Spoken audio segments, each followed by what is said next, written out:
Hi అండి, నేను మీ సీత. నేను ఈరోజైతే తోటకూర ఫ్రై చేస్తున్నానండి.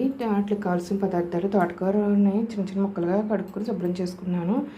మినపప్పు, ఆవాలు, జీలకర్ర, ఎండుమిర్చి, ఎల్లుల్లిపాయ, కరివేపాకండి. ఉప్పు చాలా తక్కువ వేసుకోవాలండి. ఆకుకూరల్లో కొంచెం ఉప్పుగా ఉంటాయి కాబట్టి పసుపు అయితే పెట్టానండి ఆయిల్ వేసి. ఇప్పుడైతే వెల్లుల్లిపాయలు వేసి మినపప్పును కూడా వేసేద్దామండి.